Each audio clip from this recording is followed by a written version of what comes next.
Hi everyone. ఈ వీడియోలో our universe అనే టాపిక్ని చూద్దామండి. రేపు జరగబోయే ఫారెస్ట్ ఆఫీసర్స్ మెయిన్స్ ఎగ్జామ్స్లో సిలబస్గా దీన్ని ఇవ్వడం జరిగింది కాబట్టి మీకు ఇది డీటెయిల్గా అందించడం జరుగుతుంది. అదేవిధంగా మా ఛానల్లో ప్రిలిమ్స్ కోసం మేము తయారు చేసిన చాలా వీడియోస్ ఉన్నాయండి ఫారెస్ట్ బీట్ ఆఫీసర్స్ ఎగ్జామ్స్కి ఉపయోగపడేవి. అవి మీకు మెయిన్స్ కూడా ఉపయోగపడతాయి. మీరు అవి కూడా చూడనట్లయితే చూడండి. అదేవిధంగా మా ఛానల్లో ఆంధ్రప్రదేశ్ కరెంట్ అఫైర్స్ అలాగే నేషనల్ కరెంట్ అఫైర్స్ సంబంధించిన అంశాలు కూడా ఎప్పటికప్పుడు అప్లోడ్ చేస్తాం. సో అవన్నీ మీరు చూసి మీకు నచ్చితే లైక్ చేయండి, అలాగే షేర్ కూడా చేయండి, అలాగే మమ్మల్ని సపోర్ట్ చేయండి. ఓకే, ముందుగా అవర్ యూనివర్స్ ఈ విశ్వ ఆవిర్భావ సిద్ధాంతాలు. అందులో మొదటిది బిగ్ బ్యాంగ్ సిద్ధాంతం అండి. దీన్నే మహావిస్ఫోటన సిద్ధాంతం అంటారు. ఇది విశ్వం ఎలా ఏర్పడింది అనే దాన్ని వివరిస్తుంది అనమాట. విశ్వ సృష్టి ఏర్పడ్డాన్ని వివరించే సిద్ధాంతం ప్రతిపాదించింది జార్జ్ లెమైటర్ అనే అతను ఈ సిద్ధాంతాన్ని ప్రతిపాదించాడు. ఇతను ఏం చెప్పాడంటే ఈ సిద్ధాంతం ప్రకారం విశ్వమంతా సంపీడన స్థితిలో ఉన్న వాయు పదార్థంతో నిండి ఉండి ఒక బంతి వలె ఉండేదని చెప్పాడు. అంటే విశ్వమంతా ఒక చిన్న బంతిలాగా చాలా గట్టి, అంటే అత్యధిక సాంద్రతతో కలిగిన అత్యధిక పీడనాలు ఉష్ణోగ్రతలతో కూడిన ఒక బంతిలాగా ఉండేది. అది పేలిపోవడం వల్ల మనకి విశ్వం అంతా ఆవిర్భవించిందని చెప్పి చెప్పడం జరిగింది. ఈ ఏదైతే చిన్న బంతిలా ఉందో దీన్నే ప్రైమార్డియల్ మ్యాటర్ లేదా సింగులారిటీ అని పిలిచేవారు. ఈ ప్రైమార్డియల్ మ్యాటర్ పదార్థం విస్ఫోటనం చెందడం వల్ల విశ్వ విస్తరణ ప్రారంభమైందని, ఇంకనూ అది విస్తరిస్తుందని సిద్ధాంతం తెలుపుతుంది. సో ప్రతి సెకండ్కి విశ్వం 70 కిలోమీటర్ల మేర విస్తరిస్తూ ఉంటుంది. అలాగే విశ్వం ఏర్పడి సుమారు 13.8 బిలియన్ సంవత్సరాలు అవ్వస్తుంది. అంటే సుమారుగా అనమాట, ఎగ్జాక్ట్గా మనకి వాల్యూ తెలియదు కానీ 13.8 బిలియన్ సంవత్సరాల క్రితం మన విశ్వం ఏర్పడిందని శాస్త్రవేత్తలు చెప్తారు.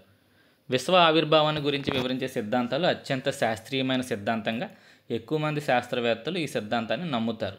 ఈ సిద్ధాంతాన్ని ప్రయోగపూర్వకంగా నిర్వహించేందుకు 2008 సెప్టెంబర్ 10న స్విట్జర్లాండ్ ఫ్రాన్స్ సరిహద్దు గల బెర్న్ అనే ప్రాంతంలో LHC లార్జ్ హైడ్రోజన్ కొలైడర్, ఇక్కడ హ్యాడమ్ అని పడిందండి, లార్జ్ LHC అనే ప్రయోగాన్ని నిర్వహించడం జరిగింది. దీన్నే బిగ్ బ్యాంగ్ ప్రయోగం అని కూడా పిలిచారు అప్పట్లో. ఎక్కడ అంటే ఇది బెర్న్ అనే దగ్గర లార్జ్ హైడ్రోజన్ కొలైడర్. ఓకేనండి, ఇది ఎడిట్ చేస్తానండి, ఒకసారి చెక్ చేసి నేను మీకు ఈ PDF కావాలి అంటే నేను నెంబరు మీకు డిస్క్రిప్షన్లో ఇస్తానండి. మీకు దానికి నాకు మెసేజ్ చేస్తే వాట్సాప్ ద్వారా ఎంత అమౌంట్కి ఇస్తాననేది నేను అప్పుడు చెప్తానండి. తక్కువే ఉంటుంది అమౌంట్, ఎక్కువే ఉండదండి. అలాగే నా ఛానల్లో ఉన్న ఏ PDF కావాలన్నా మీరు ఆ మెసేజ్ చేస్తే నేను ఎంత అమౌంట్కి ఇవ్వగలను అనేది చెప్తాను. నెక్స్ట్ డోలనా సిద్ధాంతం, పల్సేటింగ్ థియరీ అండి. ఈ విశ్వం కొన్ని కోట్ల సంవత్సరాల పాటు సంకోచించి తర్వాత మళ్ళీ వ్యాకోచిస్తుందని సిద్ధాంతం చెప్తుంది. అంటే విశ్వం అంతా ఒకసారి దగ్గరగా వచ్చేసి తర్వాత ఏమో దూరంగా మళ్ళీ విస్తరిస్తుంది, మళ్ళీ దగ్గరికి రావడం, మళ్ళీ దూరంగా విస్తరించడం, ఇలా డోలనాలు చేస్తుందని చెప్పే సిద్ధాంతాన్ని డోలనా సిద్ధాంతం లేదా పల్సేటింగ్ థియరీ అంటారు. దీన్ని ప్రతిపాదించిన శాస్త్రవేత్త అలెస్ శాండర్స్. నెక్స్ట్ స్టడీ స్టేట్ సిద్ధాంతం, నిరంతర సృష్టి సిద్ధాంతం అంటారు దీన్ని కేంబ్రిడ్జ్ విశ్వవిద్యాలయం చెందిన శాస్త్రవేత్తలు హెర్మన్ బోండి, థామస్ గోల్డ్, అలాగే ఫ్రెడ్ హ్యూస్ అనేవాళ్ళు ఈ సిద్ధాంతాన్ని ప్రతిపాదించడం జరిగింది. నెక్స్ట్ భూకేంద్ర సిద్ధాంతం, ఇవి సౌర వ్యవస్థకు సంబంధించిన సిద్ధాంతాలండి. భూకేంద్ర సిద్ధాంతాన్ని టాలమీ అనే అతను ప్రతిపాదించారు. అలాగే గ్రయోకో అనే ఈజిప్ట్ ఇద్దరు కలిసి, ఈ టాలమీ మరియు గ్రయోకో అనే ఈజిప్ట్ శాస్త్రవేత్తలు ఇద్దరూ కలిసి భూకేంద్ర సిద్ధాంతాన్ని ప్రతిపాదించారు. కానీ చాలామంది టాలమీ అని మాత్రమే చెప్తాము. సో భూమి కేంద్రక స్థానంలో ఉంటూ దాని చుట్టూ సూర్యుడు ఇతర ఖగోళ స్వరూపాలు పరిభ్రమిస్తూ ఉంటాయని సిద్ధాంతం తెలుపుతుంది. భూమి మధ్యలో ఉంటుందని, మిగతా అన్నీ కూడా భూమి చుట్టూ తిరుగుతాయని సిద్ధాంతం చెప్తుంది. నెక్స్ట్ సూర్యకేంద్ర సిద్ధాంతం, ఈ సిద్ధాంతాన్ని 1543లో పోలాండ్ దేశానికి చెందిన కోపర్నికస్ అనే శాస్త్రవేత్త ప్రతిపాదించాడు. ఈయన ఏం చెప్పాడంటే సూర్యుడి మధ్యలో ఉండి మిగతా గ్రహాలు, ఉపగ్రహాలు, ఇతర ఖగోళ స్వరూపాలన్నీ సూర్యుని చుట్టూ తిరుగుతాయని తన పుస్తకం on the revolution of celestial bodies అనే గ్రంథంలో ఈయన తెలపడం జరిగింది. నెక్స్ట్ నిహారిక పరికల్పన సిద్ధాంతం, నెబ్యులర్ హైపోథసిస్. దీని ప్రకారం గ్రహాలు సూర్యునితో సంబంధం ఉన్న ధూళి మరియు వాయువులతో కూడిన మేఘాల నుండి ఏర్పడ్డాయి. సో ధూళి, వాయువులతో కూడిన మేఘాల నుండి ఈ సౌర కుటుంబం అంతా ఏర్పడిందని చెప్పే సిద్ధాంతాన్ని నిహారిక పరికల్పన సిద్ధాంతం అంటారు. ఈ సిద్ధాంతాన్ని ప్రతిపాదించింది ఇమాన్యుయల్ కాంట్, అలాగే దాన్ని అభివృద్ధి చేసిన వాళ్ళు లాప్లస్. విశ్వ ఆవిర్భావాన్ని గురించి అధ్యయనం చేయడాన్ని రష్యన్ పరిభాషలో కాస్మాలజీ అని, అలాగే అమెరికాలో అయితే అమెరికన్ పరిభాషలో ఆస్ట్రాలజీ అని పిలుస్తారండి. విశ్వాన్ని అధ్యయనం చేయడం కోసం టెలిస్కోప్ను తయారు చేసిన తొలి వ్యక్తి గెలీలియో. నెక్స్ట్ గెలాక్సీలు. విశ్వంలోని కొన్ని వేల మిలియన్ల నక్షత్రాల సమూహాన్నే గెలాక్సీలు అంటారు. సో గెలాక్సీలు అంటే గ్రూప్ ఆఫ్ స్టార్స్ అనమాట అండి. కొన్ని వేల మిలియన్లు అంటే కోట్ల నక్షత్రాల సమూహాన్నే గెలాక్సీలు అని మనం పిలుస్తాం. సుమారు 125 బిలియన్ గెలాక్సీలు ఉన్నాయని శాస్త్రవేత్తలు అంచనా వేస్తున్నారు. 1 బిలియన్ అంటే 100 కోట్లు అండి. అంటే సుమారు 125 × 100 కోట్లు చేస్తే ఎంతో అన్ని గెలాక్సీలు విశ్వంలో ఉన్నాయని, ప్రతి గెలాక్సీలోనూ సుమారు 100 బిలియన్ వరకు నక్షత్రాలు ఉంటాయని, ఇందులో సూర్యుడు భాగంగా ఉన్న గెలాక్సీని పాలపుంత లేదా ఆకాశగంగ అని పిలుస్తారు. ఇది సర్పిలాకారంలో ఉంటుంది. అంటే ఇలా ఏదో రింగిల్ కింద ఉంటుంది అనమాట. ఇప్పటి వరకు గుర్తించిన గెలాక్సీలో అతిపెద్ద గెలాక్సీ పేరు హైడ్రా. అలాగే మన పాలపుంతకు అతి దగ్గరగా ఉన్న గెలాక్సీ ఆండ్రోమెడా. గెలాక్సీ యొక్క ఒక అంచు నుండి మరో అంచు యొక్క దూరం సుమారు 1,20,000 కాంతి సంవత్సరాలు ఉంటుంది. అంటే ఒక చివరి నుంచి, ఒక గెలాక్సీలో ఒక చివరి నుంచి మరో చివరికి దూరం సుమారు 1,20,000 కాంతి సంవత్సరాలు ఉంటుందని అంచనా వేస్తున్నారు. పాలపుంతకు వివిధ పేర్లతో పిలుస్తారు. అంటే వేరు దేశాల వాళ్ళు పాలపుంత ఏదో ఆకాశగంగా అని మనం పిలుచుకుంటాం. దానికి వేరు దేశాల్లో వేరు పేర్లు ఉన్నాయండి. భారతీయులైతే పాలపుంత ఆకాశగంగా అని, చైనీలైతే ఖగోళ నదులని, హిబ్రూవులైతే కాంతి నదులని, గ్రీకులు స్వర్గానికి దారులు అని, ఎస్కిమోలైతే తెల్లని బస్పీ పటలాలు, యాకూట్స్ అయితే దేవుని అడుగుజాడలు అని దీన్ని పిలుస్తారు. నక్షత్రాలు ఇవి స్వయం ప్రకాశక శక్తి కలిగి ఉండడానికి కారణం అందులో జరిగే కేంద్రక సంలీన చర్యలు. సో ఈ కేంద్రక సంలీన చర్యలు జరగడం వల్ల, న్యూక్లియర్ ఫ్యూజన్ రియాక్షన్స్ జరగడం వల్ల నక్షత్రాల శక్తిని విడుదల చేస్తూ ఉంటాయి.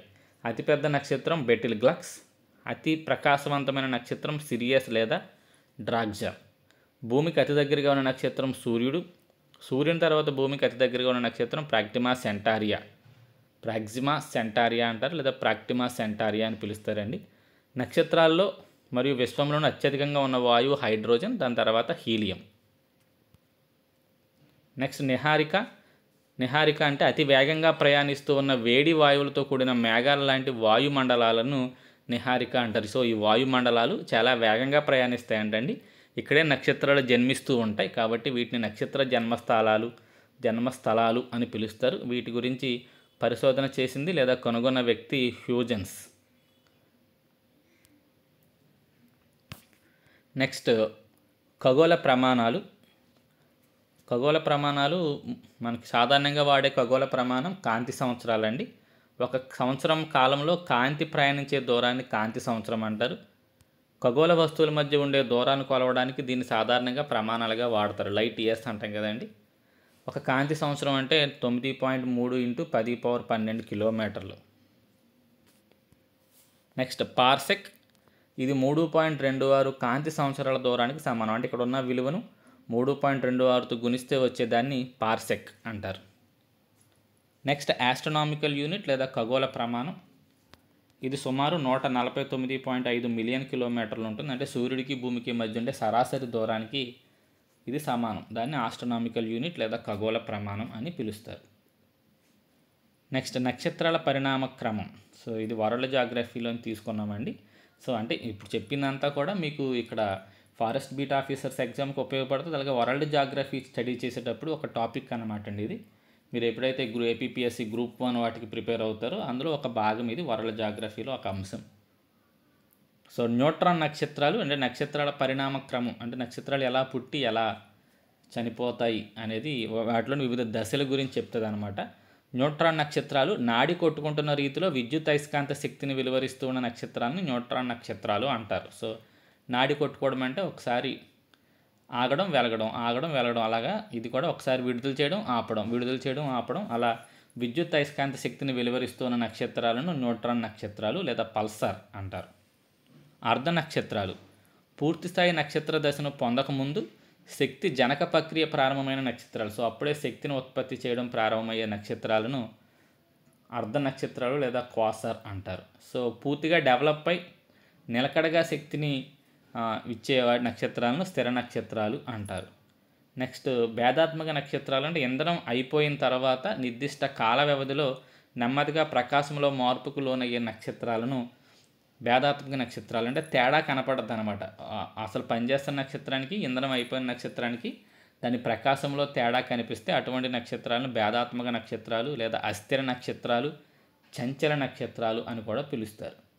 నెక్స్ట్ అరుణ మహాతార బాహ్య పొరలను ఆక్రమించి పరిణామంలో ప్రకాశతలో పూర్తి స్థాయిగా వృద్ధి చెందిన నక్షత్రం. బాగా పూర్తిగా అభివృద్ధి చెంది చుట్టూ ఉన్న పొరలను కూడా ఏర్పరిచి ఉన్న నక్షత్రాన్ని అరుణ మహాతార అంటారు. సూర్యుడు ప్రస్తుతం ఈ అరుణ మహాతార దశలో, రెడ్ జైంట్ దశలో ఉన్నాడనమాట. నెక్స్ట్ మరగుజ్జు నక్షత్రం ఎప్పుడైతే లోపల ఉన్న ఇంధనం అంతా అయిపోతుందో చుట్టూ ఉన్న ఇంధనాన్ని పీల్చుకోవడానికి ప్రయత్నించి సైజు తగ్గిపోతాయి అన్నమాట. అంటే ఈ స్టార్స్ ఎప్పుడైతే తెల్లగా మారిపోయి సైజులో చిన్నగా మారిపోయిన స్టార్స్ని మరగుజ్జు నక్షత్రాలు అంటారు. నెక్స్ట్ కృష్ణబిలం నక్షత్రాలలో అనుసంమిళన చర్యలు పూర్తిగా అంతరించిన తర్వాత, పదార్థం అంతా అయిపోయిన తర్వాత చుట్టూ ఉన్న పదార్థాన్ని లాగేసుకుంటాయి అన్నమాట. చుట్టూ ఉన్న పదార్థం అంతా కేంద్రం దిశగా ఆకర్షింపబడి ఏర్పడిన ఖగోళ వస్తువుని కృష్ణబిలం అంటారు. సూర్యుని కన్నా ఇది 1.4 రెట్లు ద్రవ్యరాశి గల నక్షత్రమే బ్లాక్ హోల్గా మారుతుంది.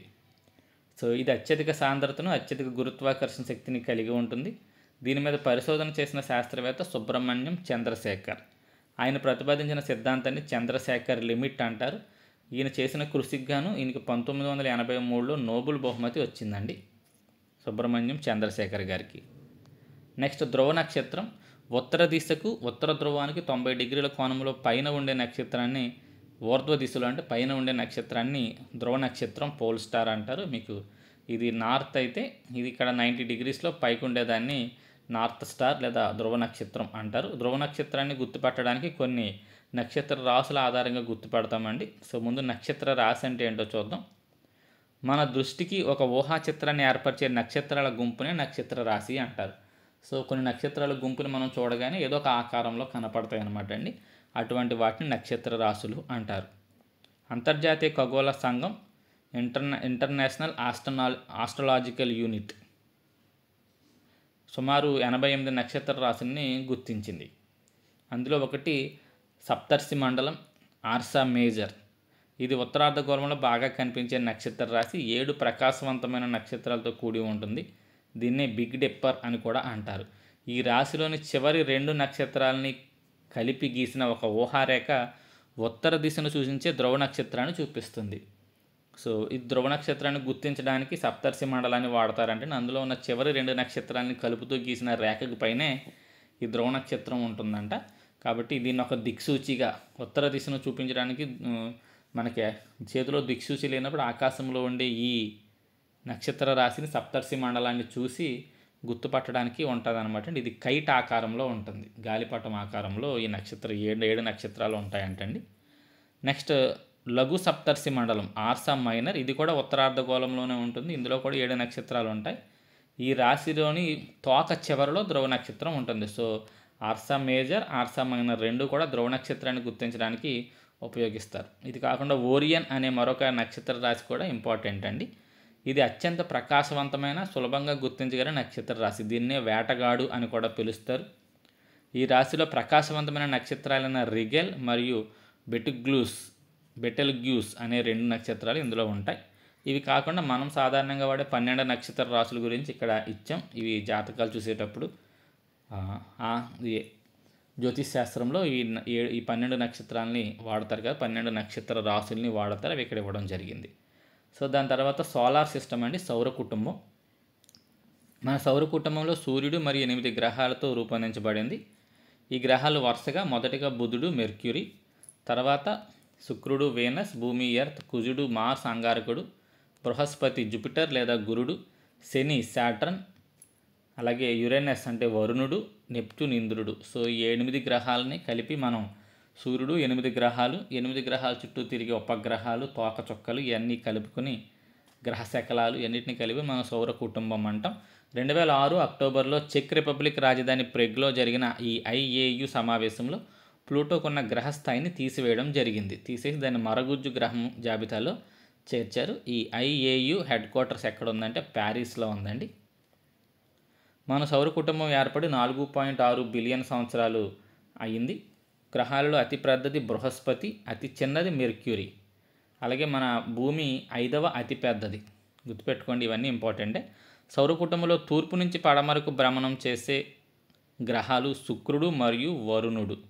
సో వీనస్ మరియు యురేనస్ ఈ రెండు అన్నీనేమో పడమర నుండి తూర్పు తిరుగుతాయండి అన్ని గ్రహాలు. ఇక్కడ మాత్రం శుక్రుడు మరియు వరుణుడు మాత్రం రివర్స్లో పడమర నుండి తూర్పుకి, ఎడమ నుండి కుడికి అనగా సవ్య దిశలో ఇవి భ్రమణం చేస్తాయి. అందువల్ల మనకేమో తూర్పున సూర్యుడు ఉదయిస్తాడు, ఈ శుక్రుడు మరియు వరుణుడిలో పడమరన సూర్యుడు ఉదయిస్తాడు. గ్రహాలలో అతి తక్కువ ఆత్మభ్రమణ కాలం కలిగినది బృహస్పతి. సో అతి తక్కువ ఆత్మభ్రమణం అంటే తన చుట్టూ తాను చాలా వేగంగా తిరిగేస్తుంది అంటండి ఎవరు? బృహస్పతి. ఆత్మభ్రమణ కాలం అతి తక్కువ కలిగినది బృహస్పతి. అతి ఎక్కువ ఆత్మభ్రమణ కాలం కలిగినది శుక్రుడు. శుక్రుడు తన చుట్టూ తాను తిరగడానికి చాలా ఎక్కువ టైం పడుతుంది. అలాగే ఎక్కువ పరిభ్రమణ కాలం అంటే సూర్యుని చుట్టూ తిరగడానికి ఎక్కువ కట్టిది దూరంగా ఉన్నది ఎవరు? నెప్ట్యూన్. కాబట్టి చాలా ఎక్కువ సంవత్సరాలు పడుతుంది అన్నమాట సూర్యుని చుట్టూ రౌండ్ వేయడానికి. అలాగే అతి తక్కువ ఎవరు అంటే దగ్గరగా ఉన్నది బుధుడు. కాబట్టి బుధుడు చాలా స్పీడ్గా సూర్యుని చుట్టూ తిరిగి వచ్చేస్తాడు. సో ఇవన్నీ గుర్తుపెట్టుకోండి. సౌర కుటుంబంలో అత్యధిక ఉపగ్రహాలు కలిగినది శని అండి. లేటెస్ట్ డేటా ప్రకారం సుమారు 274 ఉపగ్రహాలు చందమామలు శని గ్రహానికి ఉన్నాయని గుర్తించడం జరిగింది. ఆ తర్వాత స్థానంలో గురుగ్రహం ఉంది. సో సెకండ్ ప్లేస్లో మనకి జూపిటర్కి ఎక్కువగా ఈ చందమామలు ఉన్నాయన్నమాట. ఉపగ్రహాలు లేనివి బుధుడు మరియు శుక్రుడు. మెర్క్యూరీ, వీనస్ ఈ రెండింటికి మనకి చందమామలు లేవు అనమాట, ఉపగ్రహాలు లేవు. సో ఇప్పుడు ఒక్కొక్క గ్రహం గురించి దాని ఇంపార్టెన్స్ గురించి చూద్దామండి. బుధుడు సూర్యునికి అత్యంత దగ్గరగా ఉన్న గ్రహం. దీన్నే శాటిలైట్ ప్లానెట్, చిన్న గ్రహం. అన్నిటికంటే చిన్న గ్రహం కూడా బుధుడేనండి. దీనికే మరో పేర్లు ఏంటంటే శాటిలైట్ ప్లానెట్ అని, దీన్ని అపోలో అని కూడా పిలుస్తారు బుధ గ్రహాన్ని. దీనికి ఉపగ్రహాలు లేవు. భ్రమణ పరిభ్రమణ కాలాలు రెండు ఇంచుమించు సమానంగా ఉంటాయి. సో దీని చుట్టూ తన చుట్టూ తను తిరగడానికి ఎంత టైం పడుతుందో సూర్యుని చుట్టూ కూడా తిరగడానికి ఇంచుమించు అంతే సమయం పడుతుంది. భ్రమణ కాలం 58 రోజులు, పరిభ్రమణ కాలం 88 రోజులు. సౌర కుటుంబంలో అత్యధిక ఉపగ్రహ వ్యత్యాసాలు గల గ్రహం బుధుడు. సో పగడు చాలా వేడిగాను నైట్ అంతే చల్లగాను ఉంటుంది అన్నమాట అండి. అత్యధిక ఉష్ణోగ్రత వ్యత్యాసం గల గ్రహం బుధుడు. అతి తక్కువ పరిభ్రమణ కాలం. సో సూర్యుని చుట్టూ తిరిగి రావడానికి అతి తక్కువ కాలం పట్టేది కూడా దీనికే. 88 రోజులు తిరిగి వస్తుంది అన్నమాట సూర్యుని చుట్టూ. బుధగ్రహం గురించి తెలిపే అంతరిక్ష నౌక మెరైనర్ 10. మెరైనర్ అనేది ఏ గ్రహం గురించి వివరాలు తెలపడానికి ప్రయోగించారంటే ఈ బుధగ్రహం గురించి వివరాలు తెలపడానికి ప్రయోగించారు. దీన్నే రోమన్ల యొక్క వ్యాపార దేవత అని పిలుస్తారు బుధగ్రహాన్ని. నెక్స్ట్ శుక్రుడు లేదా వీనస్, దీనినే వేగు చొక్క అని పిలుస్తారు. దీన్ని రోమన్ల god of love and beauty అని కూడా పిలుస్తారు. సౌర కుటుంబంలో అత్యంత ప్రకాశవంతమైన గ్రహం. ఈ గ్రహాన్ని గ్రీకులు శృంగార దేవుడిగా పరిగణించేవారు. ఈ గ్రహం చుట్టూ 95% కార్బన్ డైఆక్సైడ్ కలిగిన మబ్బులు లాంటి వాతావరణం ఉండడం వల్ల అత్యధిక వేడిగా ఉండే గ్రహం అనమాట అండి ఇది. దీనికి కారణం గ్లోబల్ వార్మింగ్ వల్ల ఇది అత్యధిక వేడిగా ఉంటుంది. దీని కారణంగా ఈ గ్రహ ఉపరితలం వైపు ప్రసరించే సౌర వికిరణం దాదాపు 70% ఈ గ్రహ ఉపరితలం నుండి పరావర్తనం చెందుతుంది. సో మళ్ళీ వెనక్కి గ్రహం మీదకే వెళ్ళిపోతుంది అనమాట. మిగిలినది ఈ గ్రహ ఉపరితలాన్ని చేరుతుంది.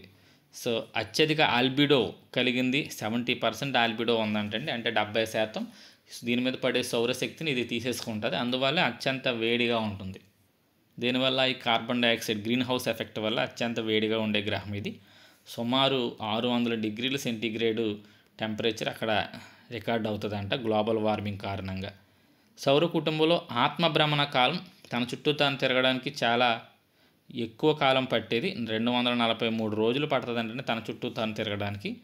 అత్యధిక ఆత్మభ్రమణ కాలం కలిగింది ఇది. ఆత్మభ్రమణ కాలం ఎక్కువ దేనికంటే పరిభ్రమణ కాలం కంటే కూడా ఎక్కువ. అంటే సూర్యుని చుట్టూ ఇంకా ఫాస్ట్గా తిరిగి వచ్చేస్తుంది అంటండి ఇది. తన చుట్టూ తాను తిరగడానికి లేట్ అవుతుంది. సో ఇది ఇంపార్టెంట్, గుర్తుపెట్టుకోండి.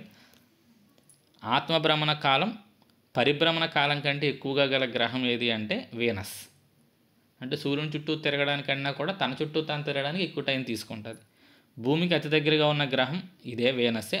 దీనినే ఉదయతార, సంధ్యాతార అని కూడా పిలుస్తారు. మనకి ఉదయం పూట, సాయంత్రం పూట త్వరగా కనిపించేది ఏది అంటే ఉదయం ఏమో లేటుగా కనిపించే నక్షత్రం, అంటే వెలుతురు వస్తున్నా కూడా కనిపిస్తున్న నక్షత్రం ఇదే.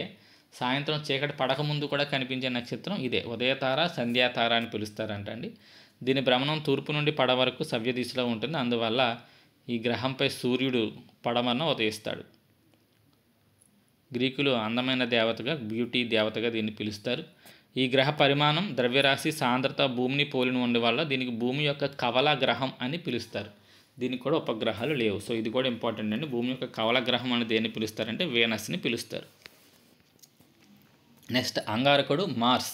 దీన్నే రెడ్ ప్లానెట్ లేదా అరుణ గ్రహం అని పిలుస్తారు. దీనినే డస్ట్ ప్లానెట్ లేదా పేరీ ప్లానెట్ అని కూడా పిలుస్తారు. కారణం, ఈ గ్రహంపై తరచూ అగ్నిపర్వతాల విస్ఫోటనం చెందడం వల్ల వాతావరణంలో దుమ్ము, ధూళి, రేణువులు అధిక పరిమాణంలో చేరతాయి. దీనినే గాడ్ ఆఫ్ వార్, యుద్ధ దేవుడిగా కూడా పేర్కొంటారు అంగారకుడిని. దీని అక్షము, ఆత్మభ్రమణము, దిన ప్రమాణము భూమిని పోలి ఉన్నందువల్ల ఇక్కడ ఋతువులు ఏర్పడతాయి. రాత్రి పగళ్ళు తేడాలు భూగ్రహం మీద సంభవించినట్లే దీని మీద కూడా సంభవిస్తాయి అన్నమాట. దీని మీదే జీవి ఉండడానికి అవకాశం ఉన్న గ్రహం అని దీన్నే భావిస్తారండి. ఈ గ్రహం యొక్క ఆత్మభ్రమణ కాలం అంటే తన చుట్టూ తాను తిరిగి రావడానికి 24 గంటల 37 నిమిషాలు పడుతుంది. సుమారు మనకి ఎలా 24 గంటలు పడుతుందో అక్కడ కూడా 24 గంటలు పడుతుంది. మరియు పరిభ్రమణ కాలం 687 రోజులు. కాబట్టి సూర్యుని చుట్టూ తిరిగి రావడానికి మాత్రం 687 రోజులు పడుతుంది. దీనికి గల ఉపగ్రహాల సంఖ్య 2, ఫాబస్, డెమోస్. ఈ గ్రహంపై జీవరాశి ఉందో లేదో పరిశీలించేందుకు 2011 నవంబర్ 26న అమెరికా క్యూరియాసిటీ అనే ఉపగ్రహాన్ని పంపింది. మనం కూడా మంగళయాన్ అనేది నిర్వహించారు.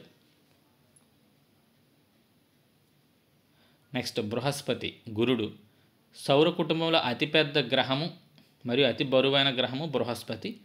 దీనిని నక్షత్ర గ్రహము, స్టార్స్ ప్లానెట్ అని పిలుస్తారు. ఇది సౌర కుటుంబంలో అతి తక్కువ ఆత్మభ్రమణ కాలం. తన చుట్టూ తాను తిరిగి రావడానికి 9 గంటల 50 నిమిషాలు పడుతుంది అంటండి. చాలా స్పీడ్గా తిరిగి వచ్చేస్తుంది తన చుట్టూ తాను. సో అందువల్ల అతి తక్కువ ఆత్మభ్రమణ కాలం గల గ్రహం ఇది.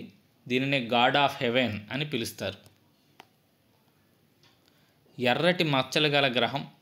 దీని వాతావరణంలో హైడ్రోజన్, అమోనియా, మీథేన్ లాంటి విషపూరితమైన వాయువులతో కూడి ఉంటుంది. అందువల్ల దీన్ని గ్యాస్ జైంట్ అని కూడా పిలుస్తారు. సౌర కుటుంబంలో అత్యధిక ఉపగ్రహాలు గల 2వ గ్రహం. అందులో ముఖ్యమైనవి గనిమెడ, క్యాలిస్టో, యూరోపా. సో మొదటిది అత్యధిక ఉపగ్రహాలు కలిగింది శని మొదటిది, దాని తర్వాత ఇది 2వది. ఇందులో ఉన్న గనిమెడ అతిపెద్ద ఉపగ్రహం. సో మొత్తం సౌర కుటుంబంలో ఉన్న ఉపగ్రహాలు అతిపెద్దది గనిమెడ అనే ఉపగ్రహం అండి. సో బలమైన అయస్కాంత క్షేత్రము గల గ్రహం.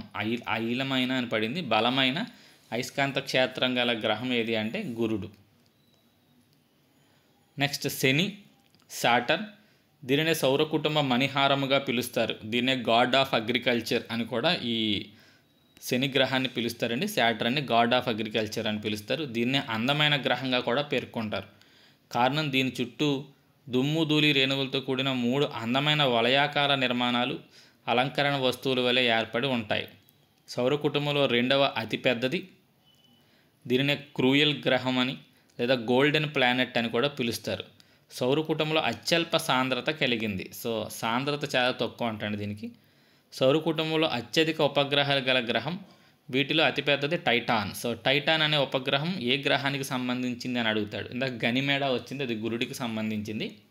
ఇది టైటాన్ ఏమో శని గ్రహానికి సంబంధించింది. దీనిని సౌర కుటుంబంలో 2వ అతిపెద్ద ఉపగ్రహంగా పరిగణిస్తారు. దీని వాతావరణం ఆరెంజ్ వర్ణంలో కనిపిస్తుంది. అందువల్ల దీన్ని ఆరెంజ్ గ్రహం అని కూడా పిలుస్తారు. సో అది శని గ్రహానికి సంబంధించిందండి. నెక్స్ట్ వరుణుడు. దీనినే గ్రీన్ ప్లానెట్ లేదా గాడ్ ఆఫ్ ది స్కై అని పిలుస్తారు. కారణం, ఈ గ్రహ వాతావరణంలో మీథేన్ వాయువు అధికంగా ఉంటుంది. శుక్రగ్రహంలాగా ఇది తూర్పు నుండి పడమరకు భ్రమణం చేస్తుంది. దీని అక్షం 98 డిగ్రీల కోణంతో ఒకవైపుకు వాలి ఉన్నందువల్ల ఇక్కడ అతి దీర్ఘ పగలు మరియు అతి దీర్ఘ రాత్రులు ఏర్పడతాయి. 48 సంవత్సరాలు పగలు, 48 సంవత్సరాల రాత్రులు ఉంటాయంటండి. దీనివల్ల ఈ గ్రహాన్ని గతి తప్పిన గ్రహం, ల్యాప్సైడెడ్ ప్లానెట్ అని పిలుస్తారు. సో దీని పరిభ్రమణ కాలం 84 సంవత్సరాలు. దీనికి ఉపగ్రహాలు మిరిందా, ఒమత్రిల్, ఏరియల్, టైటానియా అనేవి దీని యొక్క ఉపగ్రహాల పేర్లు. నెక్స్ట్ ఇంద్రుడు, నెప్ట్యూన్. ఇది ఎక్కువ వరుణ గ్రహంతో పాటు ఇతర ప్రధాన గ్రహాలను పోలిన గ్రహం ఇది. ఇది 165 సంవత్సరాల్లో సూర్యుని చుట్టూ ఒక పరిభ్రమణం పూర్తి చేస్తుంది. ఇది 16 గంటల్లో తన చుట్టూ తాను భ్రమణం చేస్తుంది. దీని ముఖ్యమైన ఉపగ్రహాలు ట్రిటాన్ మరియు నెరియాడ్. దీన్ని నిర్మానుష్య గ్రహం అని, అతి శీతల గ్రహం అని కూడా పిలుస్తారండి. ఇది బాగా సూర్యుడికి బాగా దూరంగా ఉండడం వల్ల ఇది అతి శీతల గ్రహం అని కూడా దీన్నే పిలుస్తారు. దీన్నే నిర్మానుష్య గ్రహం అని కూడా పిలుస్తారు. అవి ఇతర గ్రహాల గురించి. ఇప్పుడు మనం భూమి గురించి చూద్దామండి. భూమినే జీవగ్రహము మరియు జలయుత గ్రహము నీలి గ్రహము అని పిలుస్తారు. భూమి యొక్క సగటు వయసు సుమారు భూమి ఏర్పడి 4.5 బిలియన్ సంవత్సరాలు అయ్యింది అని అంచనా వేస్తారు. భూమి యొక్క సగటు ఉష్ణోగ్రత 14.5 సెంటీగ్రేడ్లు. భూమి సౌర కుటుంబంలో అత్యంత సాంద్రత కలిగింది మన భూమేనండి. 5.5 గ్రామ్స్ పర్ సీసీ. సూర్యుని నుంచి దూరాన్ని బట్టి చూస్తే మూడవది, సైజుని బట్టి చూస్తే ఐదవది. భూమి ఆకారం జియాయిడ్ ఆకారంలో ఉంటుంది. అంటే భూమధ్య రేఖ ప్రాంతాలు ఉబ్బెత్తుగాను, ధృవాల వద్దేమో కొంత అణచబడి ఉంటుంది. ఎగ్జాక్ట్గా గోళాకారంలో ఉండదంటండి, జియాయిడ్ ఆకారంలో ఉంటుంది. సౌర కుటుంబంలో అత్యధిక సాంద్రత గల గ్రహం. అలాగే ఇదొక ప్రత్యేక గ్రహంగా కూడా పిలువబడుతుంది, ఎందుకంటే ప్రాణులున్న ఏకైక గ్రహం కాబట్టి. భూకక్ష దీర్ఘవృత్తాకార మార్గంలో ఉన్నందువల్ల సూర్యుడికి భూమికి మధ్య గల దూరం మారుతూ ఉంటుంది. అందువల్ల భూమి తన కక్షా మార్గంలో సంవత్సరంలో నిర్దిష్ట కాలంలో ఒకసారి అతి దగ్గరగా రావడం మరియు ఒకసారి అతి దూరంగా వెళ్ళడం కూడా జరుగుతుంది. కాబట్టి మనకి ఇక్కడ పెరిహేలియన్, ఎపిహీలియన్ అని చెప్పి 2 పాయింట్లు వస్తాయి. పరిహేలి, అపహేలి లేదా రవి నీచ, రవి ఉచ్చ అని 2 పాయింట్లు వస్తాయండి. సూర్యునికి భూమికి మధ్య కనిష్ట దూరం చాలా తక్కువగా ఉన్నప్పుడు అది జనవరి 3ని సంభవిస్తుంది అంటండి. ఈ స్థితిలో భూమికి సూర్యుడికి మధ్య గల కనిష్ట దూరం 147 కిలోమీటర్లు ఉంటుంది. ఇక్కడ ఈ నెలలో సగటుగా ఉష్ణోగ్రతలు ఎక్కువగా నమోదవుతాయి మొత్తం భూమి మీద. అది రవి నీచ లేదా పరిహేలి అంటారు. నెక్స్ట్ అపహేలి, ఇది ఎక్కువ దూరం ఉన్నప్పుడు తెలియజేస్తుంది. ఇది జూలై 4న సంభవిస్తుంది. ఈ స్థితిలో భూమికి సూర్యుడికి మధ్య అత్యంత దూరం 152 మిలియన్ కిలోమీటర్లు ఉంటుంది. భూగోళ సగటు ఉష్ణోగ్రతలు ఈ నెలలో తక్కువగా ఉంటాయి. భూమికున్న ఏకైక ఉపగ్రహం ఒకటే చంద్రుడు. నెక్స్ట్ భూమి ఎలా ఏర్పడింది అని చెప్పి భూ ఆవిర్భావ సిద్ధాంతాల గురించి ఇక్కడ కొన్ని ఇవ్వడం జరిగింది. అందులో ఆకస్మిక సిద్ధాంతం, క్యాటస్ట్రోపిక్ థియరీస్ అంటారు వీటిని. భూ ఆవిర్భావాన్ని గురించి వివరించిన మొట్టమొదటి శాస్త్రవేత్త జార్జ్ డి బఫెన్ అనే శాస్త్రవేత్త భూమి ఎలా ఏర్పడింది అనేది ముందుగా వివరించిన శాస్త్రవేత్త. సో ఈ ఆకస్మిక సిద్ధాంతాలు అనేవి అతి ప్రాచీన సిద్ధాంతాలండి. ఈ సిద్ధాంతాల ప్రకారం సూర్యునిలోని కొంత వాయు పదార్థం ఆకస్మికంగా బయటికి విసిరివేయబడడం వల్ల లేదా 2 కాస్మిక్ పదార్థాలు ఒకదాంతో ఒకటి ఢీకొనడం వల్ల మన భూమి ఏర్పడ్డైంది అని చెప్పి ఈ ఆకస్మిక సిద్ధాంతాలు వివరిస్తూ ఉంటాయి. అందులో మొదటిది టైడల్ హైపోథసిస్, తరంగ పరికల్పన సిద్ధాంతం. ఇక్కడ సైంటిస్టులు ఎవరు అనేది బాగా గుర్తుపెట్టుకోండి. తరంగ పరికల్పన సిద్ధాంతాన్ని జీన్స్ అండ్ జెఫ్రీన్ అనే ఇద్దరు ప్రతిపాదించారు. నెక్స్ట్ బైనరీ స్టార్ థియరీ, ద్వినక్షత్ర సిద్ధాంతాన్ని ప్రతిపాదించింది లిటిల్టన్ మరియు రస్సెల్ అనే ఇద్దరు. ఈ ద్వినక్షత్ర సిద్ధాంతం బైనరీ స్టార్ థియరీని ప్రతిపాదించారు. నెక్స్ట్ ఉల్కాపాత సిద్ధాంత థియరీ, దీన్ని ప్రతిపాదించింది అటోమాన్ మరియు స్కిమిడ్. నెక్స్ట్ ప్లానాటెసిమల్ థియరీ, గ్రహకాల పరికల్పన సిద్ధాంతం, దీన్ని చాంబర్లిన్ మరియు మౌల్టన్ అనేవాళ్ళు ప్రతిపాదించారు. ఇవన్నీ భూమి ఎలా ఏర్పడింది అని చెప్పి వివరించే సిద్ధాంతాల్లో మొదటి రకం అన్నమాట ఆకస్మిక సిద్ధాంతాలు. సో ఆ సిద్ధాంతం పేరు, ఎవరు ప్రతిపాదించారు అనేది మాత్రం కంపల్సరీ గుర్తుపెట్టుకోండి. నెక్స్ట్ పరిణామ క్రమ సిద్ధాంతాలు, ఎవల్యూషనరీ థియరీస్. ఇవి నెమ్మదిగా ఏర్పడ్డాయి. మన భూమి ఏర్పడడం ఒక దశ తర్వాత ఒక దశ, ఒక దశ తర్వాత ఒక దశలో జరిగినాయని చెప్పి వివరించేవి ఇవి. ఇవేమో ఆకస్మికంగా ఏర్పడిందని చెప్తాయి, ఇవి నెమ్మదిగా ఏర్పడిందని చెప్తాయి. సో ఈ సిద్ధాంతం గ్రహాల ఆవిర్భావం అనేది చాలా నెమ్మదిగా ఒక క్రమ పద్ధతిలో ఒక దశ నుండి మరో దశ జరిగిందని పేర్కొంటాయి. అందులో మొదటిది నెబ్యులర్ హైపోథసిస్, నిహారిక పరికల్పన సిద్ధాంతం. దీన్ని ఇందాక చెప్పుకున్న ఆల్రెడీ ఎదురొచ్చింది ఇమాన్యువల్ కాంట్ అలాగే లాప్లస్ అనేవాళ్ళు దీన్ని ప్రతిపాదించారు. వాయు పరికల్పన సిద్ధాంతం Emmanuel can't. Next photo planet సిద్ధాంతం, దీన్ని కూపియర్ అనే అతను ప్రతిపాదించాడు. విద్యుత్ అయస్కాంత తరంగ సిద్ధాంతం, దీన్ని ప్రతిపాదించింది ఆల్ఫ్స్ వెస్ అనే అతను ప్రతిపాదించాడు. సో ఇవి పరిణామక్రమ సిద్ధాంతాలు భూమి లేదా ఇతర గ్రహాలు ఎలా ఏర్పడ్డాయి అనేది చెప్తాయి అన్నమాట. నెక్స్ట్ భూమికి గల ఒకే ఒక సహజ ఉపగ్రహం చంద్రుడు. చంద్రుడి గురించి అధ్యయనం చేయడాన్ని సెలినాలజీ అని పిలుస్తారు. చంద్రుడు భూమి యొక్క వ్యాసం భూమి యొక్క వ్యాసంలో 1/4 వంతు ఉంటాడంటండి చంద్రుడు. చంద్రుడికి గల గురుత్వాకర్షణ శక్తి ప్రభావం వల్ల భూమిపై మహాసముద్రాల్లో పోటుపాట్లు ఏర్పడతాయి. సో భూమికి చంద్రుడికి మధ్య ఉండే ఆకర్షణ వల్లే సముద్రాల్లో అలలు ఏర్పడతాయి. అలాగే సముద్ర మట్టాలు పెరగడం, సముద్ర మట్టాలు తగ్గడం కూడా జరుగుతూ ఉంటాయి. వాటిని పోటుపాట్లు అంటారు. భూమికి చంద్రుడికి మధ్య సగటు దూరం 3,85,000 కిలోమీటర్లు. అలాగే చంద్రుడి యొక్క సాంద్రత 3.3 gram per CC. Next apogee అంటే భూమికి చంద్రుడికి మధ్య గల గరిష్ట దూరాన్ని అపోజీ అంటారు. అది 4,05,696 కిలోమీటర్లు. పెరీజీ చంద్రుడికి భూమికి మధ్య గల కనిష్ట దూరాన్ని పెరీజీ అంటారు. అది 3,63,104 కిలోమీటర్లు.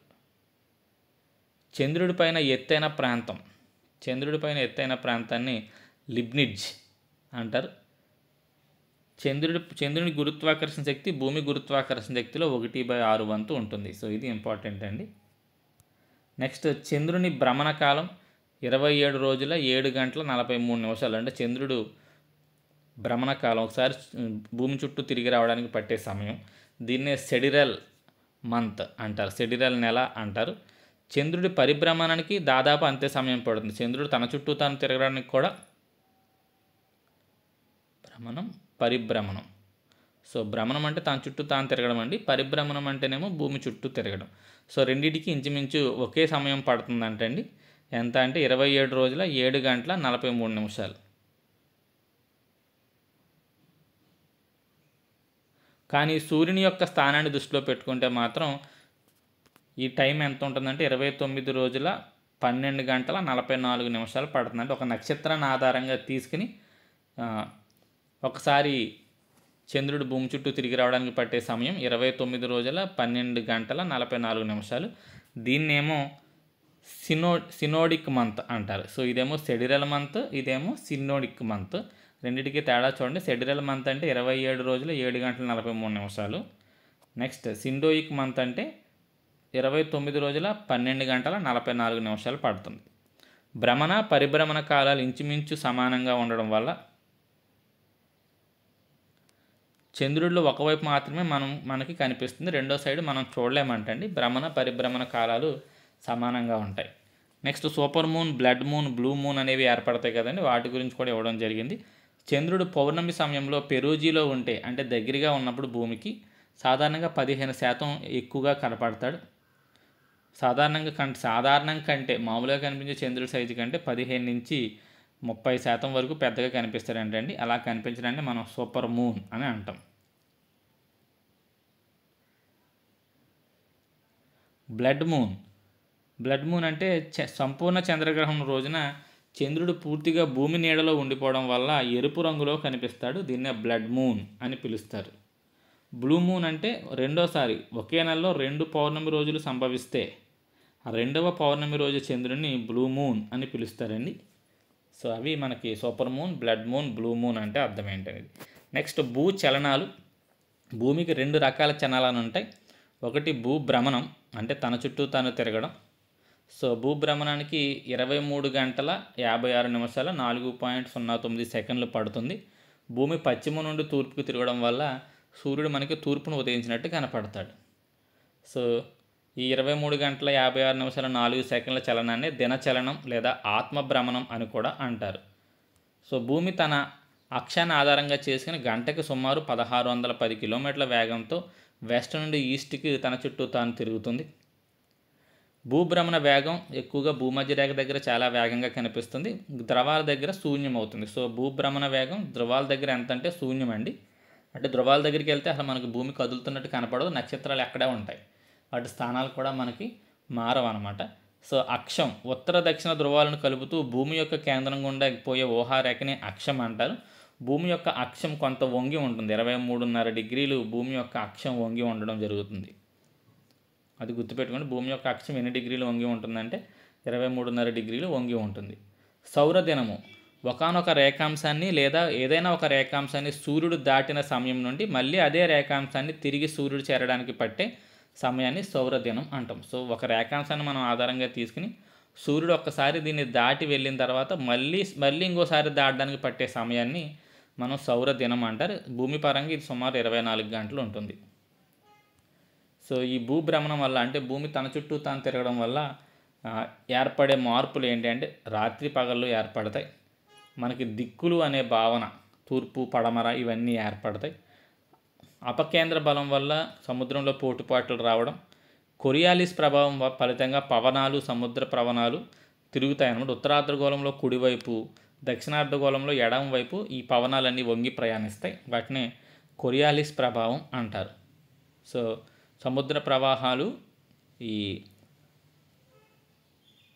ఉత్తరార్ధగోళంలో కుడివైపు, దక్షిణార్ధగోళంలో ఎడమవైపు వంగి ప్రయాణిస్తాయంటే దీన్నే కొరియాలిస్ ప్రభావం అంటాం. కొరియాలిస్ ప్రభావం భూమధ్య రేఖ దగ్గర 0గా ఉంటూ ధృవాల వద్ద 100% ఉంటుంది. సో ఇది గుర్తుపెట్టుకోండి. కొరియాలిస్ ప్రభావం ఎక్కడ ఎక్కువగా ఉంటుందంటే ధృవాల దగ్గర ఎక్కువగా ఉంటుంది, భూమధ్య రేఖ దగ్గర తక్కువగా ఉంటుంది. ఋతువులు ఏర్పడడానికి కూడా భూభ్రమణం కూడా ఒక కారణమే. సాధారణంగా ఋతువులు ఏర్పడడానికి సూర్యుని చుట్టూ తిరగడం అనేది మెయిన్ కారణం. ఇది కూడా ఒక కారణం అని ఇవ్వడం జరిగింది. ఎగ్జామ్లో అడిగినప్పుడు మాత్రం ఋతువులు ఏర్పడడానికి అసలు కారణం భూ పరిభ్రమణం, అంటే సూర్యుని చుట్టూ తిరగడం. నెక్స్ట్ భూ పరిభ్రమణం. భూమి తన అక్షంపై తాను తిరుగుతూనే సూర్యుని చుట్టూ కూడా తిరిగి రావడాన్ని భూ పరిభ్రమణం అంటాం. ఇక్కడ భూమి సూర్యుని చుట్టూ తిరిగేటప్పుడు సెకన్కి 30 కిలోమీటర్ల వేగంతో తిరుగుతుంది. సౌర సంవత్సరం. భూమి సూర్యుని చుట్టూ తిరగడానికి పట్టే సమయాన్ని 365 రోజుల 6 గంటల 9 నిమిషాలు అంటారు. దీన్నే సౌర సంవత్సరం లేదా సిడిరల్ ఇయర్ అని పిలుస్తారు. సో ఈ మిగిలిపోయిన 6 గంటల 4 సంవత్సరాలని 4 సంవత్సరాలకు ఒకసారి లెక్కించి ఫిబ్రవరి మాసంలో ఒక రోజును కలుపుతారు. దీన్ని 366 రోజులు వస్తాయి ఆ నెలలో, ఆ సంవత్సరంలో. దీన్ని లీప్ సంవత్సరం అంటారు. భూ పరిభ్రమణ ఫలితాలు. సో భూమి ఇలా సూర్యుని చుట్టూ తిరగడం వల్ల పగలు రాత్రి సమయంలో మార్పులు వస్తాయి. మనకు తెలిసిందే, ఒకసారి కొన్ని నెలల్లో చీకటి పడడానికి 7ంటికి చీకటి పడితే కొన్ని నెలల్లో 5ంటికే చీకటి పడిపోతూ ఉంటుంది. సో అలా రాత్రి పగల సమయాల్లో తేడాలు వస్తాయి, ఋతువులు ఏర్పడతాయి. సూర్యకిరణాల తీవ్రత పెరగడం తగ్గడం, సమ్మర్ రావడం వింటర్ రావడం, దానికి కారణం సూర్యకిరణాల తీవ్రత పెరగడం తీవ్రత తగ్గడం కూడా జరుగుతుంది. Next విషవత్తులు, equinoxes. సో చాలా ఇంపార్టెంట్ అండి. మార్చి 21న ఏర్పడుతుంది మరియు సెప్టెంబర్ 22 లేదా 23 తారీఖుల్లో సూర్యకిరణాలు భూమధ్య రేఖ మీద నెట్ట నిలువుగా పడతాయి. ప్రపంచమంతా పగలు రాత్రి సమయాలు సమానంగా ఉంటాయి. దీనినే విషవత్తులు అంటారు. పగలు రాత్రి సమానంగా ఉండేదాన్ని విషవత్తులు అంటారు. ఎప్పుడెప్పుడు ఏర్పడితే గుర్తుపెట్టుకోండి. మార్చి 21, నెక్స్ట్ సెప్టెంబర్ నెలలో 22, 23. సో ఇది ఏ మంత్? సెప్టెంబర్ కాబట్టి ఈ మంత్లో ఆల్రెడీ 22వ తారీఖు లేదా 23వ తారీఖున ఈ ఈక్వినాక్స్ అనేది చోటు చేసుకుంది. మార్చి 21 దీన్ని వసంతకాల విషవత్తు అంటారు. స్ప్రింగ్ ఈక్వినాక్స్ అనేది మార్చి 21న ఏర్పడుతుంది. సెప్టెంబర్ 23 శరత్కాల విషవత్తు, ఆటమ్ ఈక్వినాక్స్ అంటారంటండి. గుర్తుపెట్టుకోండి అవి రెండు.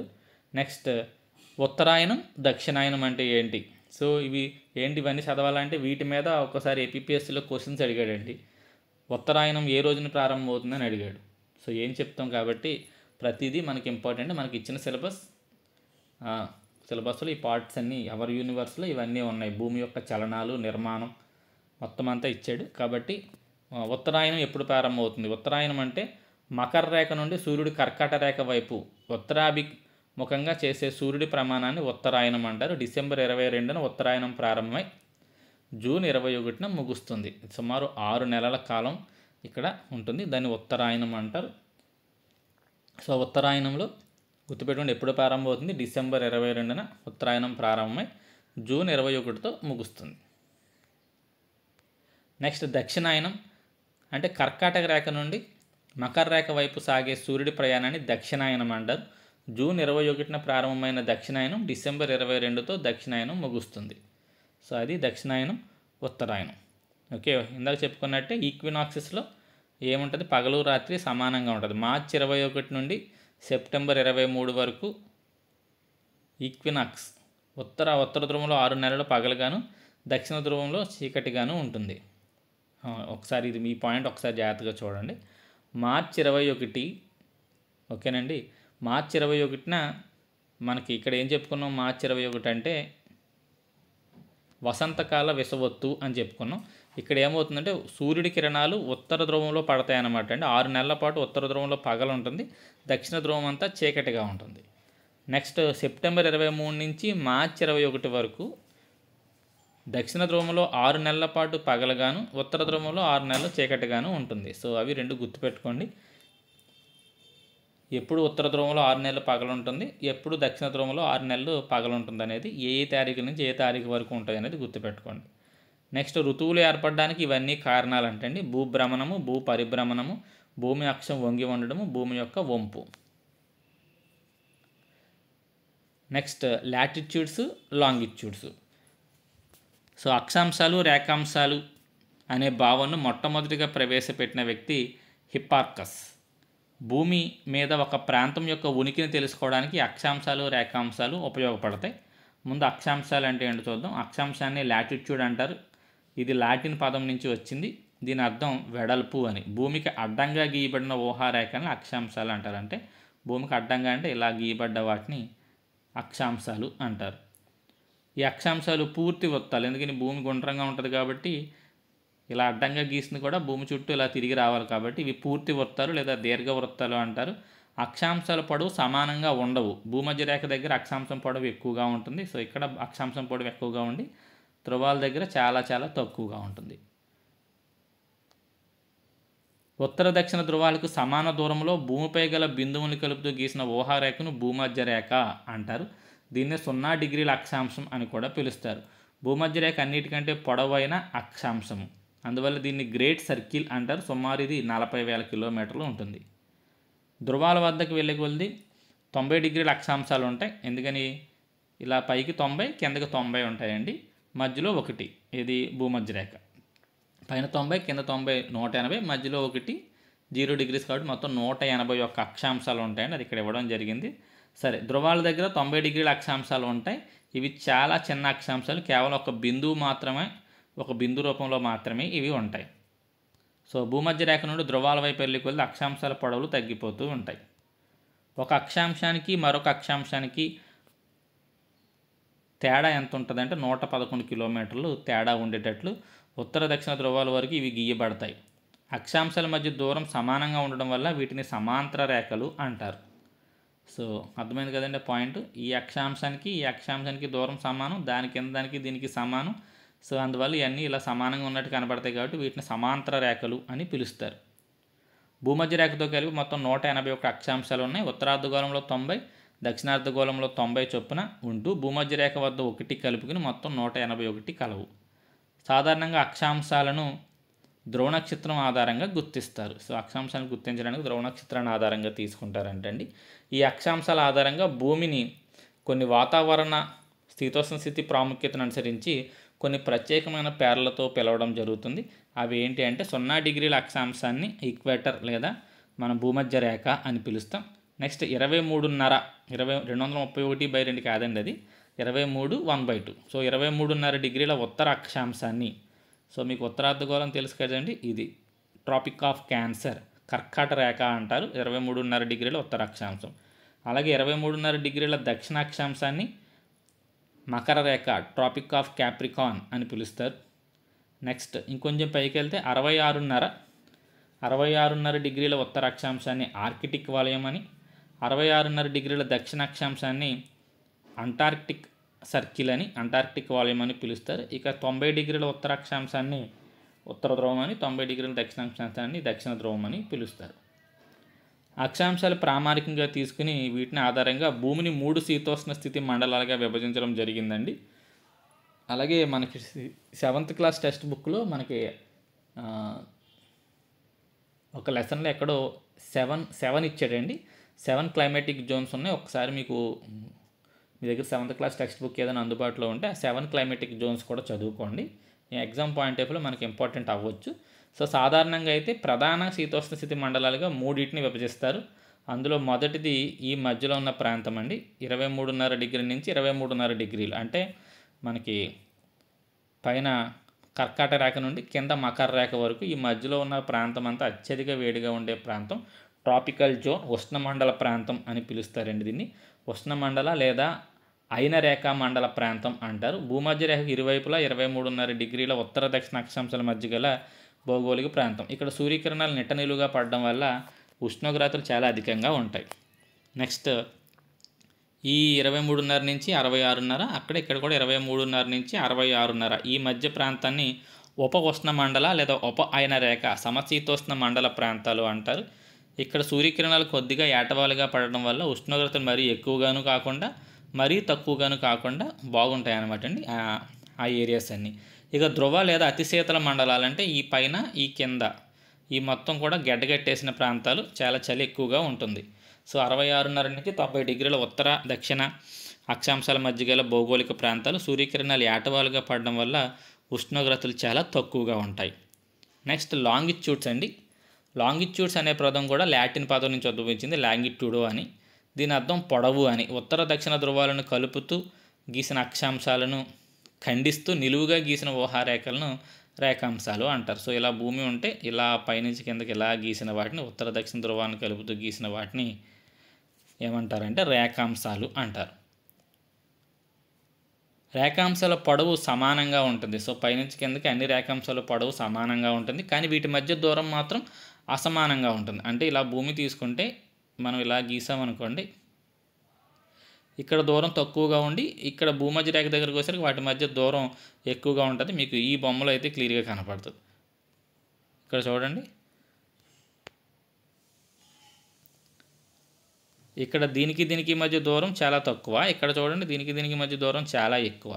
ఇంకా కిందకి వెళ్ళి కొద్ది భూమధ్య రేఖ దగ్గరికి వెళ్ళి ఈ దూరం చాలా ఎక్కువగా ఉంటుంది. కాబట్టి ఇలా మనం ఏం చెప్పొచ్చు అంటే ఈ ఏవైతే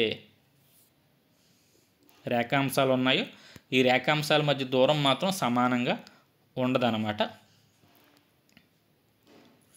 సో వీటి మధ్య దూరం అసమానంగా ఉంటుంది.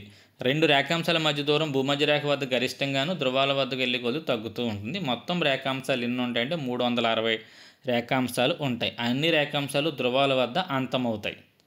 రేఖాంశాలపై ఉండే ప్రదేశంలో సూర్యుడు నడినెత్తిన ఒకేసారి పడడం వల్ల వీటన్నిటిని మధ్యాహ్న రేఖలు అంటారు. అంటే ఒక రేఖ మీద మధ్యాహ్నం అందరికీ ఒకేసారి వస్తుంది అనమాట.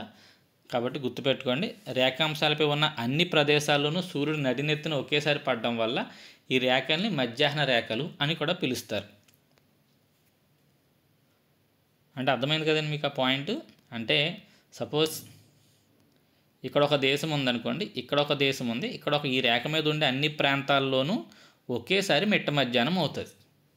అర్థమైంది. ఇక్కడ నడినెత్తిన ఎప్పుడు పడతాడో ఇక్కడ కూడా నడినెత్తిన సూర్యుడు అప్పుడే పడతాడు. కాబట్టి ఇవన్నిటిని ఏమంటారంటే మధ్యాహ్న రేఖలు అని పిలుస్తారు అన్నమాట.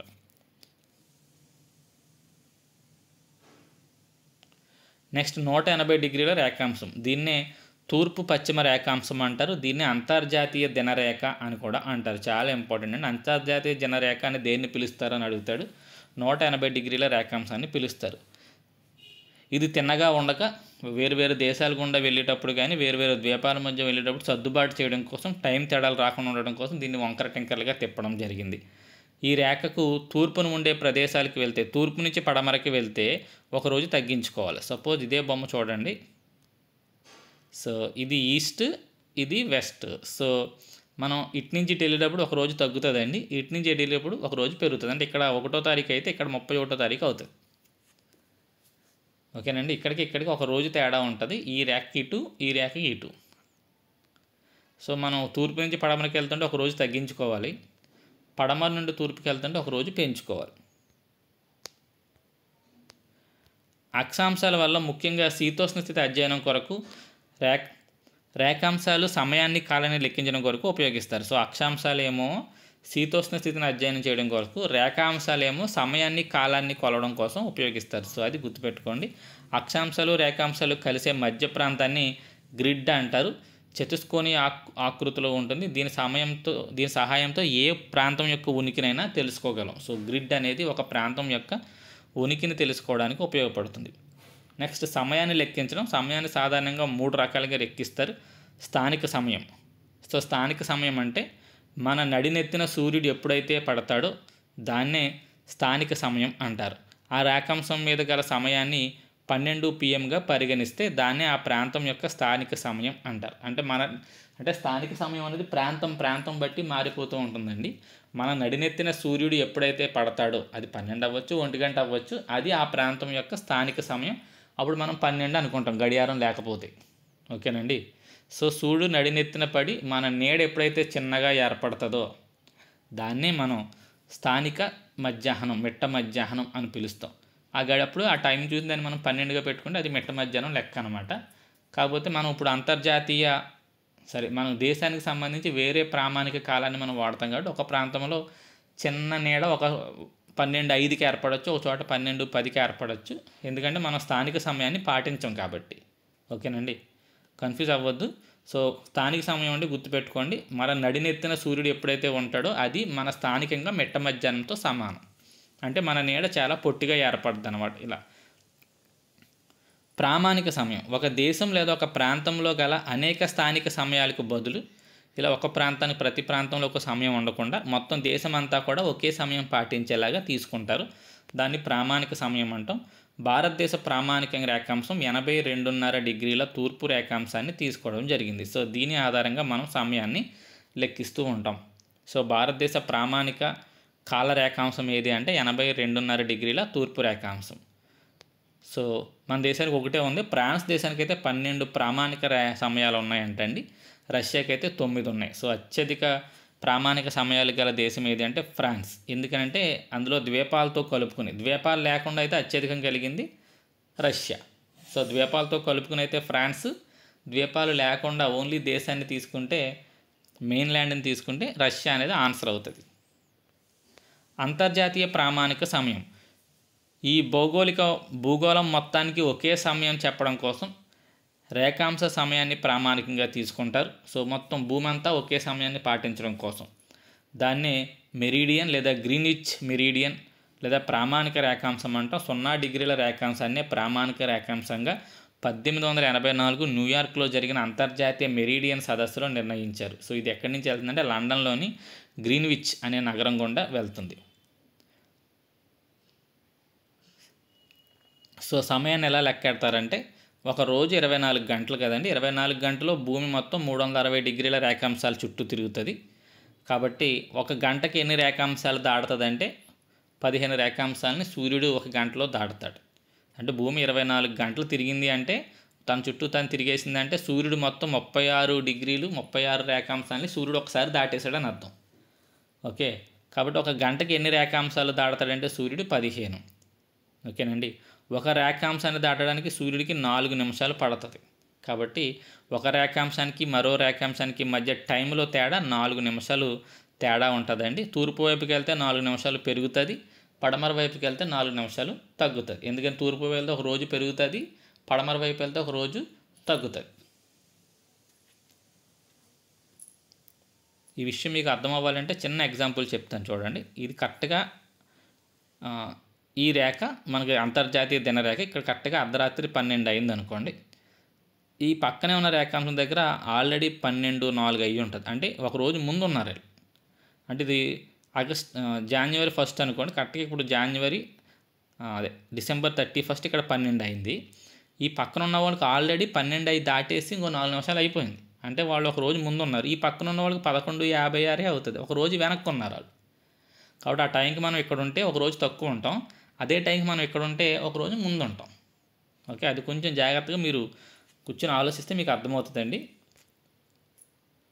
కాబట్టి ఒక రేఖాంశానికి మరో రేఖాంశానికి మధ్య కాల వ్యవధి ఎంత ఉంటుందంటే 4 నిమిషాలు ఉంటుంది. తూర్పు వైపుకి వెళ్తే 4 పెంచుకోవాలి, పడమర వైపు వెళ్తే 4 తగ్గించుకోవాలి. భూమి మొత్తాన్ని 24 కాలమండలాలుగా, ప్రపంచం మొత్తాన్ని 24 కాలమండలాలుగా డివైడ్ చేయడం జరిగింది. ఎందుకని 24 గంటలు కాబట్టి 24 కాలమండలాలుగా డివైడ్ చేయడం జరిగింది. సో మరికొన్ని ఈ అక్షాంశాలు రేఖాంశాలకు సంబంధించి మరికొన్ని ముఖ్యాంశాలు. 0 డిగ్రీల రేఖాంశాన్ని భారతదేశ ప్రామాణిక రేఖాంశానికి మధ్య గల వ్యత్యాసం. సో అంతర్జాతీయ దినరేఖకు మన ప్రామాణిక రేఖాంశానికి మధ్య గల వ్యత్యాసం 5:30 గంటలండి. సో ఈ గ్రీనిచ్ రేఖాంశం ఏదైతే ఉందో మనకి 0 డిగ్రీస్, దానికి మనకి మధ్య తేడా అంటే అక్కడ అర్ధరాత్రి 12 అయిందంటే మనకి ఇక్కడ తెల్లారి గంటల 5:30 అవుతుంది అనమాట. 5:30 గంటలు వాళ్ళకి మనకి టైం డిఫరెన్స్ ఉంటుంది. అలాగే 0 డిగ్రీల రేఖాంశానికి 180 డిగ్రీల రేఖాంశానికి మధ్య గల వ్యత్యాసం 12 గంటలు. ఇందాక తప్పు చెప్పానండి. ఇది అంతర్జాతీయ దినరేఖ, ఇది అంతర్జాతీయ దినరేఖ. దానికి 0 డిగ్రీలకి మధ్య గల తేడా 12 గంటలు ఉంటుంది. ఒకసారి చూద్దామండి. 180 డిగ్రీలు, అది 180 డిగ్రీల రేఖాంశాన్ని అంతర్జాతీయ దినరేఖ అంటారు. 0 డిగ్రీలేమో ప్రైమ్ మెరిడియన్. దీనికి మధ్య డిఫరెన్స్ ఈ 0 డిగ్రీల రేఖాంశానికి ఈ 180 డిగ్రీల రేఖాంశానికి మధ్య గల తేడా సుమారు ఎన్ని గంటలు ఉంటుందంటే 12 గంటలు ఉంటుందండి. ప్రపంచంలో సూర్యుడు మొట్టమొదటిగా కనిపించే దేశం జపాన్. సూర్యుడు మొట్టమొదటిగా అస్తమించే దేశం అమెరికాలోని అలాస్కా. భారతదేశంలో సూర్యుడు మొదటగా ఉదయించే దేశం అరుణాచల్ ప్రదేశ్. సూర్యుడు మొదటగా అస్తమించే దేశం గుజరాత్లోని రాన్ ఆఫ్ కచ్. 82.5 డిగ్రీల మన కాలరేఖాంశం ఏదైతే ప్రామాణిక రేఖాంశం ఉందో భారతదేశంలోది, అది మొత్తం 5 రాష్ట్రాలు ఒక కేంద్రపాలిత ప్రాంతం గుండా ప్రయాణిస్తుందండి. ఆ 5 రాష్ట్రాలు ఏంటంటే ఉత్తరప్రదేశ్లోని అలహాబాద్, వారణాసి, మీర్జాపూర్ గుండా వెళ్తుంది. మధ్యప్రదేశ్లోని జబల్పూర్, రేవా గుండా, ఛత్తీస్గఢ్లోని రాయ్పూర్, బైకుంఠాపూర్, ఒడిశాలోని కోరాపుట్, ఆంధ్రప్రదేశ్లోని అల్లూరి, కాకినాడ జిల్లాల గుండా ప్రయాణిస్తుంది. అలాగే పుదుచ్చేరి రాష్ట్రంలోని యానాం అనే ప్రాంతం గుండా ప్రయాణిస్తుంది. సో 5 రాష్ట్రాలు ఒక కేంద్రపాలిత ప్రాంతం, చాలా ఇంపార్టెంట్ అండి ఇది. 88.5 డిగ్రీలా ఓకే. ఆ రేఖాంశం మన ప్రామాణిక కాల రేఖాంశం ఎందులోంచి వెళ్తుందంటే మొత్తం 5 రాష్ట్రాలు ఒక కేంద్రపాలిత ప్రాంతం గుండా ప్రయాణిస్తుంది. నేను చెప్పేటప్పుడు ఏదైనా చిన్న చిన్న తప్పులు ఉంటే కామెంట్ చేయండి, నేను పీడిఎఫ్ ఎడిట్ చేస్తాను. అలాగే కింద మీకు కామెంట్లో ఇక్కడ చిన్న తప్పు చెప్పడం జరిగింది, సరి చూసుకోండి అని ఒకసారి చెప్తానండి. సో భారత ప్రామాణిక రేఖాంశం మరియు కర్కాటక రేఖ రెండూ కలిసే ప్రాంతం బైకుంఠాపూర్. బాగా గుర్తుపెట్టుకోండి, మన ఇండియాని ఇలా ఏమో కర్కాటక రేఖ కట్ చేసుకుంటూ వెళ్తుందండి. అలాగే ఇలా ఏమో ఈ 88.5 డిగ్రీల తూర్పు రేఖాంశం కట్ చేసుకుంటూ వెళ్తుంది. ఈ రెండూ కలిసే ప్రాంతం ఏంటంటే ఛత్తీస్గఢ్లో ఉంటుందండి, బైకుంఠాపూర్. ఇందాక ఒక్కసారి అండి ఏమనుకోవద్దు, మళ్ళీ వెనక్కి వెళ్తున్నానని. ఇక్కడ 88.5 డిగ్రీలు పైన ఎక్కడో తప్పు చదివానేమోనని ఇక్కడ తప్పు రాశానండి. ఇక్కడ చూడండి, ప్రామాణిక రేఖాంశం ఇక్కడ 82.5 డిగ్రీలని ఇచ్చాను. ఈ కింద ఏమో 88.5 డిగ్రీలని ఇక్కడ ఇచ్చాను. సో ఇది తప్పు అండి, ఇది 88.5 కాదు, ఇది తప్పు పడిందండి ప్రింటింగ్. 82.5 కరెక్ట్ అండి. కాబట్టి అది నేను ఎడిట్ చేస్తానండి పీడిఎఫ్లో. సో 82.5 ప్రామాణిక రేఖాంశం ఏటి వేటి గుండా వెళ్తుందంటే 5 స్టేట్స్ నుంచి, ఒకటేమో కేంద్రపాలిత ప్రాంతం నుంచి వెళ్తుందండి. అవన్నీ గుర్తుపెట్టుకోండి. నెక్స్ట్ ఈ రెండు బైకుంఠాపూర్లో కలుస్తాయి. ఇది 82.5 డిగ్రీలు. నెక్స్ట్ మనకి ఈ కర్కాటక రేఖ. నెక్స్ట్ భూ అంతర్నిర్మాణం కూడా సిలబస్లో ఇవ్వడం జరిగిందండి. భూమి యొక్క అంతర్నిర్మాణం అంటే భూమి ఎలా నిర్మితమై ఉంటుంది, లోపల ఉండే పొరలు ఏంటి, వాటి గురించి ఇన్ఫర్మేషన్ అండి. భూమి లోపల ఎక్కువగా ఉండే మూలకం ఇనుము అండి. దాని తర్వాత ఆక్సిజన్ 30.1% ఉంటుంది. అనేక మంది భూగర్భ శాస్త్రవేత్తలు భూ అంతర్భాగాన్ని 3 పొరలుగా విభజించారు. వాటిని భూపటలం, క్రస్ట్ అంటారు. తర్వాత భూప్రవారం, మ్యాంటిల్, తర్వాత భూ కేంద్ర మండలం, కోర్ అని చెప్పి 3 ప్రాంతాలుగా విభజించడం జరిగిందండి. సో ముందుగా భూపటలం క్రస్ట్ గురించి చూద్దాం. దీని యొక్క మందం దాదాపు 40 కిలోమీటర్లు ఉంటుందండి. అయితే ఖండాల కింద ఎక్కువ మందంతో ఉంటుంది. అంటే సరాసరి మందం 40 అండి. ఖండాల కింద ఏమో దీని యొక్క మందం ఎక్కువగాను, సముద్రాల కింద దీని యొక్క మందం తక్కువగాను ఉంటుంది. ఖండాల కింద ఏమో 65 కిలోమీటర్లు, సముద్రాల కింద అయితే దీని మందం 5 కిలోమీటర్ల వరకు ఉంటుంది. అందువల్ల ఈ పటలాన్ని మళ్ళీ 2 పొరలుగా విభజించడం జరిగింది. బాహ్య పటలం, అంతర్పటలం అని. అవుటర్ క్రస్ట్, ఇన్నర్ క్రస్ట్ అని రెండింటిని విడగొట్టడం జరిగింది. ఈ అవుటర్ క్రస్ట్ని, ఇన్నర్ క్రస్ట్ని వేరు చేస్తూ ఉండే పొరని కన్రాడ్ విచ్ఛిన్న పొర అంటారండి. కాన్రాడ్ డిస్కంటిన్యూటీ అని పిలుస్తారు. అనేది ఒక ప్రత్యేకంగా రెండింటిని ఈ లేయర్ కాడి నుంచి పైది అది కిందది దాన్ని సెపరేట్ చేస్తారు. ఆ లేయర్ని ఏమంటారంటే ఈ కన్రాడ్ విచ్ఛిన్న పొర అని పిలుస్తారు. సో బాహ్య పటలం, దీన్ని సియాల్ పొర అని కూడా పిలుస్తారు. ఈ బాహ్య పటలం భూ ఉపరితలంపై ఉండే సన్నని పొర ఇది. మానవుడు మొత్తం మనం చేసే కార్యకలాపాలన్నీ కూడా ఈ బాహ్య పటలం, ఈ సియాల్ పొరలోనే చేస్తాం. అలాగే అగ్నిశిలలు, అవక్షేప శిలలు, రూపాంత శిలలు అన్నీ కూడా ఇక్కడే కనిపిస్తాయి. అయితే అగ్నిశిలలు అయిన గ్రానైట్ శిలలు మరింత ఎక్కువగా ఇక్కడ ఉంటాయండి. రసాయనికంగా కనుక మనం భూపటలాన్ని, బాహ్య పటలాన్ని పరిశీలిస్తే సిలికాతో ఎక్కువగా ఉంటుంది. అంటే సిలికా సుమారు 27.69% ఉంటాయి. అల్యూమినియం యొక్క ఖనిజాలు 8.07% ఉంటాయి. అందువల్ల ఈ రెండింటిని కలిపి, ఇదేమో సి, ఇదేమో అల్యూమినియం, కాబట్టి రెండింటికి కలిపి సిలికాను అల్యూమినియం కలిపి దీన్ని సియాల్ పొర అని పిలుస్తారు. అది ఇంపార్టెంట్ అండి. సియాల్ పొర బాగా పేరు గుర్తుపెట్టుకోండి. మరో మాటలో చెప్పాలంటే బాహ్య పటలంలో సియాల్ ఖనిజాలు ఎక్కువ ఉంటాయి. దీని సాంద్రత, బాహ్య పటలం యొక్క సాంద్రత 2.7 g/cc. నెక్స్ట్ ఇది ఆల్రెడీ చెప్పుకుంది. ఖండాల కింద ఎక్కువ మందంతోనూ, సముద్రాల దగ్గర తక్కువ మందంతోనూ ఈ సియాల్ పొర ఉంటుంది. తర్వాత అంతర్పటలం అంటే దాని కిందకి వెళ్తే ఉండేది సీమా పొర. సో సీమా పొర అంటారు దీన్ని. ఇక్కడ దీని మందం 25 కిలోమీటర్ల వరకు ఉంటుంది. దీనిలో అగ్నిశిలైన బాసాల్ట్ ఖనిజం ఎక్కువగా ఉంటుంది. 27.69, ఇది కూడా సిలికానే. సో ఇది కూడా SI వస్తుంది. నెక్స్ట్ మెగ్నీషియం ఎక్కువగా ఉంటుంది, సీమా అంటారు, అందువల్ల దీన్ని సీమా పొర అంటారు. పైదైనేమో సియాల పొర, కిందదేమో సీమా పొర అని అంటారు. మరో మాటలో చెప్పాలంటే అంతర్పటలంలో సీమా ఖనిజాలు ఎక్కువగా ఉంటాయి. సో దీని సాంద్రత సుమారు 3.0 ఉంటుంది. ఇక్కడ సముద్ర గర్భంలో ఇది ఎక్కువ మందంతోనూ, ఖండాల దగ్గర ఇది తక్కువ మందంతోనూ ఉంటుంది. దానికి రివర్స్ అనమాట, పై పొరకి కింది పొర కొంత రివర్స్. సముద్ర గర్భంలో ఎక్కువ మందంతోనూ, ఖండాల దగ్గర తక్కువ మందంతోనూ ఇది ఉంటుంది. భూకంప తరంగాలు సియాల్ మరియు సీమా పొరల గుండా చొచ్చుకుని పోయేటప్పుడు వీటి వేగంలో మార్పు వస్తాయి. దేనికైతే సాంద్రత ఎక్కువగా ఉందో అక్కడ ఎక్కువ వేగంతో వెళ్తాయి. కాబట్టి సియాల్ కంటే సీమా సాంద్రత ఎక్కువ, కాబట్టి సీమాలో వాటి యొక్క వేగం ఎక్కువగా ఉంటుంది. సియాల్ పొరలో తరంగ వేగం సెకనుకు 6.1 కిలోమీటర్లు ఉంటే సీమా పొరలో 7.9 వరకు ఈ భూకంప తరంగాల వేగం ఉంటుంది. భూ అంతర్నిర్మాణాలన్నీ కూడా తెలుసుకోవడానికి మెయిన్ కారణం ఈ భూకంప తరంగాల అధ్యయనము, అగ్నిపర్వతాల పేలుళ్ళ అధ్యయనం ద్వారా తెలుసుకుంటారండి. అందువల్ల ఇక్కడ భూకంప తరంగాలు ఎందులో వేగంగా వెళ్తాయి అనే దాన్ని బట్టి దాని సాంద్రతను అంచనా వేస్తారు. సాంద్రత తరంగ వేగానికి అనులోమానుపాతంలో ఉంటుందనే సత్యం రుజువైంది. సో పటలం దాటిన తర్వాత ప్రావారం వస్తుందండి. సో భూపటలం తర్వాత వచ్చేది ప్రావారం. ఈ పటలాన్ని ప్రావారాన్ని వేరు చేస్తూ మధ్యలో ఉండే పొరను మెహిరోవిసిక్ విచ్ఛిన్న పొర అంటారు. మొహిరోవిసిక్ విచ్ఛిన్న పొర అంటారు. సో గుర్తుపెట్టుకోండి, దేన్ని వేరు చేస్తుంది, ఇది క్రస్ట్ని మ్యాంటిల్ని వేరు చేస్తుంది. ఓకేనండి.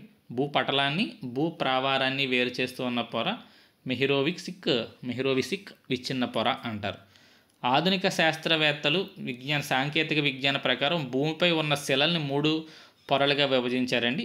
మామూలుగా భూమి అంతా 3 పొరలు, ఇలా భూమిపై ఉన్న శిలల్ని 3 పొరలుగా విభజించారు. అవి ఏంటంటే అవక్షేప శిలల పొర ఒకటి, దాని కిందేమో గ్రానైట్ పొర, ఆ తర్వాత బ్యాసాల్ట్ పొర అనేవి 3 పొరలు ఉంటాయని చెప్పి కూడా శాస్త్రవేత్తలు అంచనా వేశారు. అవక్షేప శిలల పొర ఖండంపై కంటే సముద్రంలోనే ఎక్కువ మందంతో ఉంటుంది. అవక్షేప శిలల పొర ఖండాల కంటే కూడా సముద్రంలో ఎక్కువ మందంతో ఉంటుంది, గుర్తుపెట్టుకోండి. నదులు మొదలైన వాటి క్రమక్షయం విక్షేపణం వల్ల ఈ అవక్షేప శిలలు ఏర్పడుతూ ఉంటాయి. ఇక గ్రానైట్ పొర సముద్రాల్లో కంటే ఖండాల మీద ఎక్కువ మందంతో ఉంటుంది. సో గ్రానైట్ పొర ఎక్కడ ఎక్కువ మందంతో ఉంటుంది, ఖండాల మీద ఎక్కువ మందంతో ఉంటుంది, సముద్రంలో తక్కువ మందంతో ఉంటుంది. ఇది ఎలా ఏర్పడుతుంది, అగ్నిపర్వతాల ప్రక్రియల వల్ల ఏర్పడుతుంది. బ్యాసాల్ట్ పొర ఖండాలపైనను సముద్రంలోనూ రెండిట్లోనూ ఉంటుంది. ఇది కూడా అగ్నిపర్వతాల ప్రక్రియ వల్లే ఏర్పడుతుంది. ఇక్కడ రెండిట్లోనూ సమానంగా ఉంటుందండి ఎవరో బాసాల్ట్ పొర. ఇది దేనివల్ల ఏర్పడుతుంది, అగ్నిపర్వత ప్రక్రియల వల్లే ఇది కూడా ఏర్పడుతుంది. భూపటలంలో ఎక్కువగా లభించే మూలకం ఆక్సిజన్, దాని తర్వాత సిలికాన్ ఎక్కువగా మనకి భూమి యొక్క పై పొరలో లభిస్తాయి. సో నెక్స్ట్ మ్యాంటిల్ దగ్గరికి వెళ్దామండి. మ్యాంటిల్ని పటలాన్ని వేరు చేస్తుంది, అదే పటలాన్ని ప్రావారాన్ని వేరు చేస్తున్న పొర ఏంటి, మెహిరోవిసిక్ విచ్ఛిన్న పొర. సో మ్యాంటిల్ చూద్దాం. భూ అంతర్భాగంలో పటలం తర్వాత రెండవ భాగాన్ని ప్రావారం అంటారు. క్రస్ట్ తర్వాత వచ్చేది మ్యాంటిల్ అనమాట అండి. ఈ మ్యాంటిల్ అనేది పటలానికి కేంద్రానికి మధ్యన ఉంటుంది. ఇది సుమారు 2900 కిలోమీటర్ల లోతులో ఉన్న ఈ పొర 2865 కిలోమీటర్ల మందం వరకు ఉంటుంది. ఇది భూమి అంతర్భాగంలో దాదాపు 67.8% ఆక్రమించి భూగోళ శాస్త్ర పరంగా చాలా ప్రాముఖ్యతను సంతరించుకుంటూ ఉంది. ఇది ప్రపంచంలో సంభవించే అగ్నిపర్వతాలు, భూకంపాలు మొదలైన భూచలనాలకు ఇదే పరోక్ష కారణం. సో ఈ భూకంపాలు ఏర్పడాలన్నా అగ్నిపర్వతాలు పగలడం, అగ్నిపర్వతాల క్రియలన్నిటికీ కూడా కారణం ఈ పొరేనంటండి. ఈ చలనాలు అంతర్లీనమైన ఉన్న శక్తి అనేది ప్రావారం నుండే వస్తుందని ఆధునిక శాస్త్ర సాంకేతికత విజ్ఞానం తెలియజేస్తుంది. సో ఈ భూకంపాలకు కావాల్సిన శక్తి, అగ్నిపర్వతాలకు కావాల్సిన శక్తి అంతా కూడా మనకి ఈ మ్యాంటిల్ నుంచే సప్లై అవుతుంది అనమాట అండి. సో ఇది కూడా మళ్ళీ 2 పొరలుగా విభజించబడింది, outer mantle, inner mantle. So ఈ రెండింటిని సెపరేట్ చేసే పొర గొలుటిస్ పొర. సో ఈ పొరలు మనకి exam point of view important అండి. దేన్ని ఎవరు సెపరేట్ చేస్తున్నారనే క్వశ్చన్స్ అడగడానికి అవకాశం ఉంది. దీన్ని గొలుటిస్ పొర అంటారు. దేన్ని బాహ్య మ్యాంటిల్ని, ఇన్నర్ మ్యాంటిల్ని, అవుటర్ మ్యాంటిల్, ఇన్నర్ మ్యాంటిల్ రెండింటిని సెపరేట్ చేసేది ఈ గొలుటిస్ పొర. సో అవుటర్ మ్యాంటిల్ భూకంప తరంగాలు ఇక్కడ చాలా వేగంగా చొచ్చుకుని పోవడాన్ని బట్టి ఇక్కడ ఒక ప్రత్యేకమైన పొర ఉందని గుర్తించి దాన్ని గొలుటిస్ పేరున దాన్ని గుర్తించిన ఈ గొలిటిసిన్ పేరుని దీన్ని పిలుస్తారనమాట. ఈ పొరలో భూకంప తరంగాల వేగం సెకన్కి 11.3 కిలోమీటర్ల వరకు ఉంటుంది. చాలా వేగంగా ప్రయాణిస్తాయి అనమాట అండి. ఇక్కడ సాంద్రత 3.5 గ్రామ్ సీసీ వరకు ఉంటుంది. అది ఇంకా లోపలికి వెళ్తే అంతర్ప్రవాహ సాంద్రత 4.5 గ్రామ్ పర్ సీసీ వరకు ఉంటుంది. ప్రవాహంలో ఉష్ణోగ్రత చాలా ఎక్కువ, అందువల్ల శిలలు సైతం కరిగిపోయి ద్రవ స్థితిలో ఉన్నాయని, మాగ్మా అనే శిలాద్రవం ఇక్కడి నుంచే లోపల వరకు ఉంటుందని శాస్త్రవేత్తలు భావిస్తున్నారు. సో మాగ్మా అనేది ఎక్కడ ఏర్పడుతుంది అంటే అండి, అంతర్ప్రవాహంలో ఏర్పడి అక్కడి నుంచి ఇంకా కిందకి వెళ్తుంది అనమాట. ఇంకా కిందకంటే మనకు కోర్ ఉంటుంది కదండి, కింద కేంద్రకం వరకు కూడా ఈ మాగ్మా అనేది కింద వరకు ఉంటుంది. అంటే ఎక్కడ ప్రారంభమవుతుంది మాగ్మా అంటే మాత్రం ఈ అంతర్ప్రవాహంలో ప్రారంభమవుతుంది.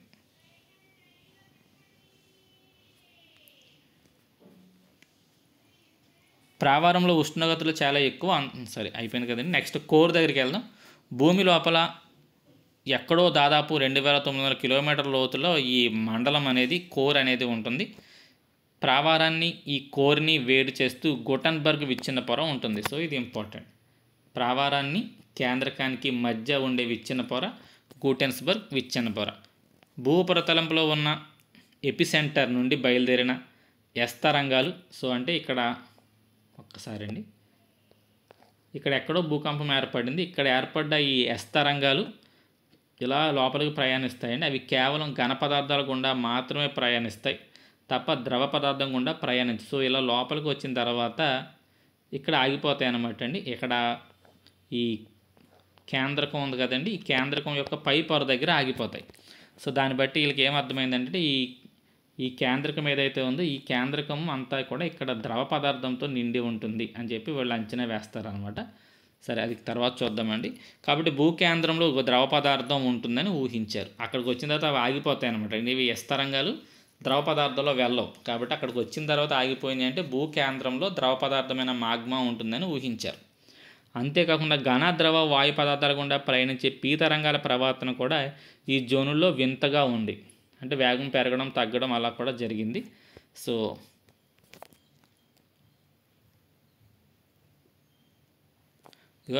వేగం చూడండి హఠాత్తుగా తగ్గిపోయిందని చెప్పాడు. ఏం చెప్పాడంటే 13.7 కిలోమీటర్ల వరకు ప్రయాణించిన పటలంలోనూ ప్రావారం మొదలైన వాటిలో సెకన్కి 13.7 కిలోమీటర్ల ప్రయాణించిన ఈ పీ తరంగాలు కేంద్రకంలో ప్రవేశించగానే వేగం తగ్గిపోయింది. అంటే ఇక్కడ దాకా ఉన్న ఘన పదార్థం ఈ కేంద్రకంలో ద్రవ పదార్థ రూపంలోకి వచ్చింది. అందువల్ల దాని వేగం తగ్గిపోయి సెకన్కి ఎంత అయిందంటే 8 కిలోమీటర్ల వేగం మాత్రమే అక్కడ నమోదైందని చెప్పి కనిపెట్టడం జరిగింది. సో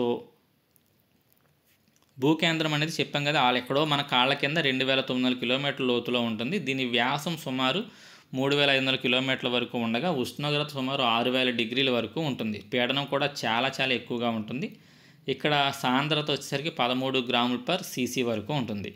ఇక్కడ ఎక్కువగా ఉండే పదార్థాలు నికిల్ మరియు ఫెర్రస్ అనేవి రెండు ఉంటాయి కాబట్టి వీటిని నిఫే అంటారు. సో భూకేంద్రంలో ఉండేది ఏంటి అంటే నిఫే అనేది ఉంటుంది. నికిలు ఇనుము కలిపి 80% వరకు ఉండగా మిగతా 20% సిలికా లాంటి పదార్థాలు ఉంటాయి. సో ఈ భూకేంద్రాన్ని మళ్ళీ 2 పొరలుగా విభజించారు. బాహ్య కేంద్రము, అంతర్కేంద్రము. ఓకే అండి. బాహ్య కేంద్రం 2400 కిలోమీటర్ల వరకు ఉండగా అంతర్కేంద్రం తక్కువగా ఉంటుంది, 1070 కిలోమీటర్ల వరకు ఉంటుంది. సో ఈ ఏదైతే లిక్విడ్ పదార్థం ఉంటుందని చెప్పుకుంటున్నాం అదంతా కూడా బాహ్య కేంద్రంలో ఉంటుందండి. అంతర్కేంద్రం మళ్ళీ గట్టి రాయిలా ఉంటుంది. సో బాహ్య కేంద్రం మాగ్మా అనే ద్రవ పదార్థంతో ఉంటుంది. అంతర్కేంద్రం ఘన పదార్థంతో ఉంటుంది. ఇది కొంచెం పేస్ట్ లాగా ఉంటుందని చెప్పి ఇక్కడ ఇవ్వడం జరిగింది. అంతర్కేంద్రం పేస్ట్ వంటి ఘన పదార్థం ఉంటుందని శాస్త్రవేత్తల భావన. దాని అంతటికీ కారణం దేన్ని బట్టి అంటే భూకంప తరంగాల యొక్క ప్రవర్తన బట్టి దీన్ని అంచనా వేయడం అనేది జరిగింది. నెక్స్ట్ సూర్యుడు. చివరికి వచ్చేసామండి. ఇంకా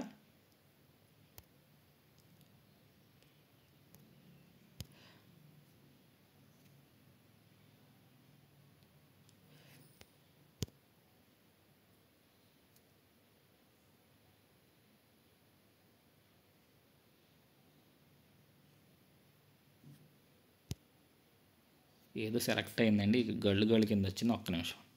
ఓకే. సో సూర్యుడి గురించి చూద్దామండి. సూర్యుడు స్వయం ప్రకాశిత గల అతిపెద్ద నక్షత్రం. సూర్యుడు సౌర కుటుంబానికి కేంద్రంగా ఉంటాడు. హైడ్రోజన్, హీలియం వంటి ఎన్నో వేడి వాయువులతో నిర్మితమైన నక్షత్రం ఇది. సూర్యుడి నిర్మాణంలో ఎక్కువగా ఉండేది హైడ్రోజన్ ఉంటుందండి. అంటే సూర్యుడిలో 73.46%. తర్వాత హీలియం ఉంటుంది. సూర్యుడి యొక్క అంతర్భాగాన్ని 7 పొరలుగా విభజించారు.